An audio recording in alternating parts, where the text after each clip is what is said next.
if we reach the point where you have to evacuate cities to avoid nuclear war, it means that there's no place to hide.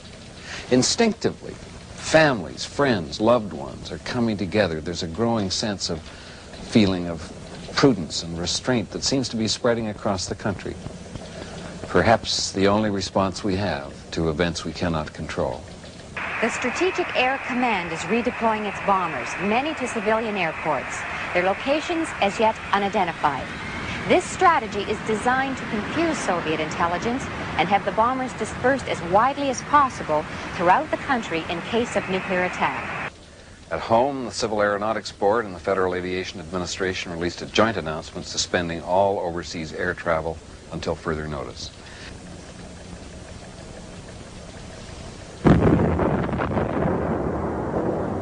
Elements of the U.S. Navy's task force at the Strait of Hormuz have been involved in an exchange of gunfire with hostile warships.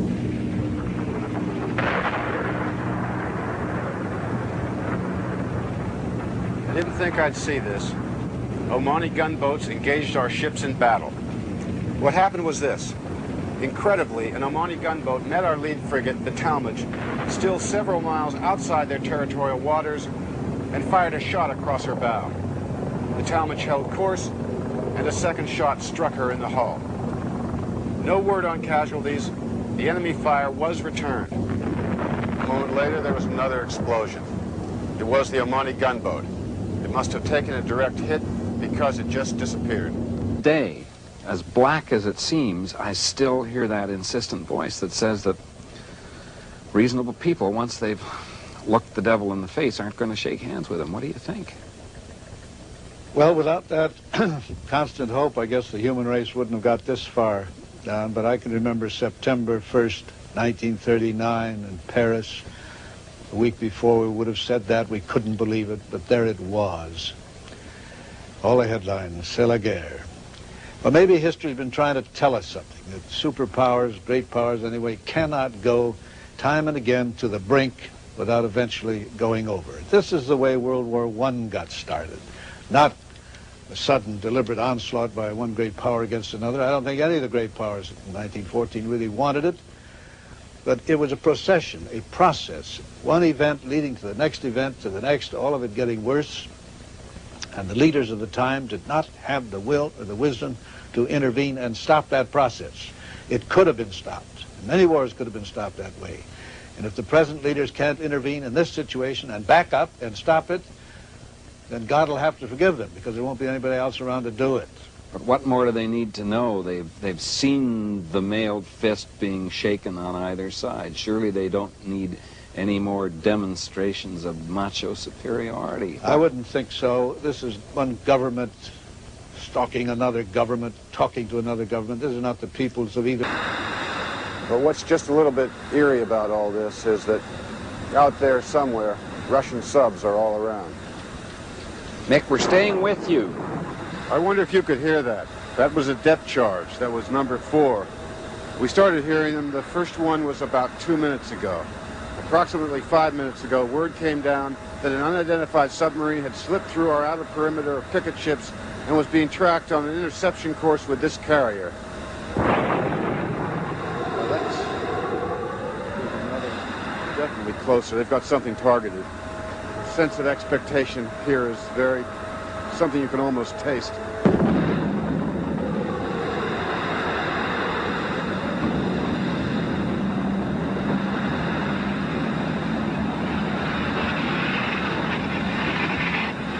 Al Horn, are you all right? Yeah, no damage? Just an incredible explosion from somewhere way over there, and then didn't release some weight, almost the same top weight. My first thought was the ship. Looks to be low yield, but almost certainly a nuclear explosion. It seems to have been underwater. I don't know, maybe the Russian sub was getting too close and they hit it with a nuclear depth charge. Maybe it was the sub exploding, I don't know. I'm going to try to see what that was. This is Mike Boyle, CBN News on Nimitz. Go on, let's go. Mick,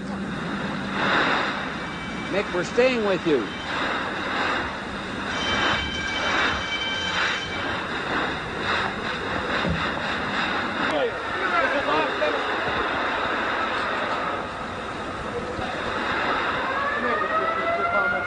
No comment, sorry.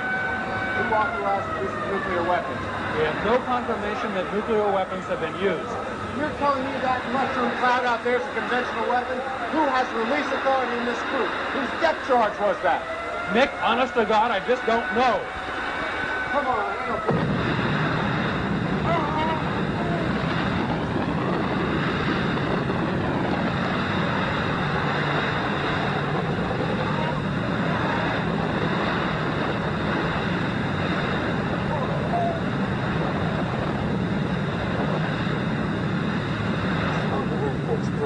Oh, shit's shaking like a leaf.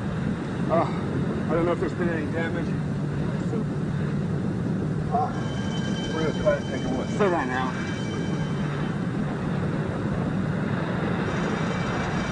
Oh, my God.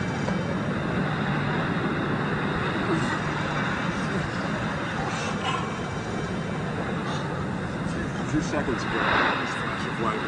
Now a huge cloud rising over the sea.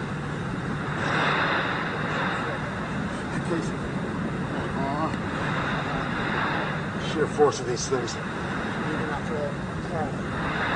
We seem to be in one piece. We're going to try to get you a picture. What? What's the event? One of the buses of this carrier has definitely been hit. I will see.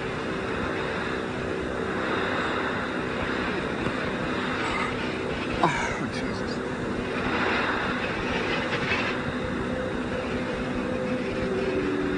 At the moment, there's no way to get harder information, but there's no question that we've had an exchange of nuclear weapons. The cloud is dissipating. I can see the moon again over the Straits of Hormuz.